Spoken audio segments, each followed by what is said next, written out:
Getting workers from northern Kentucky and Cincinnati to the new Amazon hub and other new businesses opening up in northern Kentucky is changing the bus system. Tank, the Transport Authority of Northern Kentucky, wants to focus on areas that are packed with employers to make it easier for workers to get to those new jobs that are being created.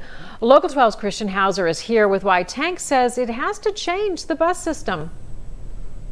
Kyle and Paula, the goal of this system redesign is simple. It's to get more folks riding the bus, increase efficiency, and get buses where people live and work, including, like you said, all those new businesses opening up near the airport. Tank riders like Bailey Combs say they enjoy riding the bus. I have no issues getting around.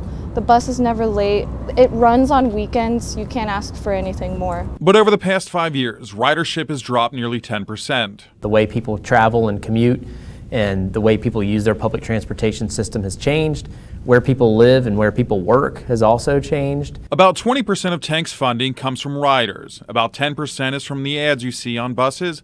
And the rest comes from Boone, Campbell, and Kenton counties. They've been able to continue to fund our operation at an inflationary rate, 1 or 2 or 3% a year over the last decade.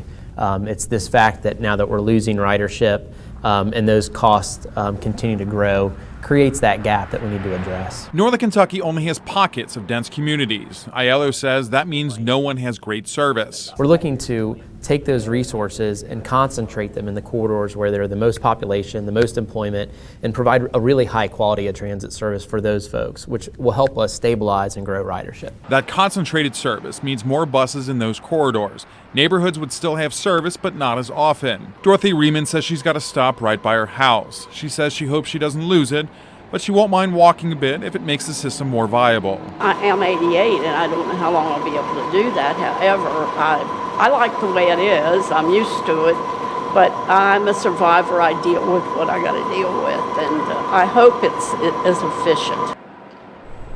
Now, there is a meeting going on right now that runs until 7. It's at the Career Center in Covington at 13th and Madison. Now, once everything is finalized with these changes, they won't go into effect until later this year, though, probably around the fall or so.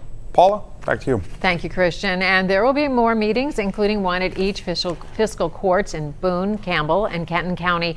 Kenton is on Thursday, Boone is a week from today, and Campbell counties is next Wednesday.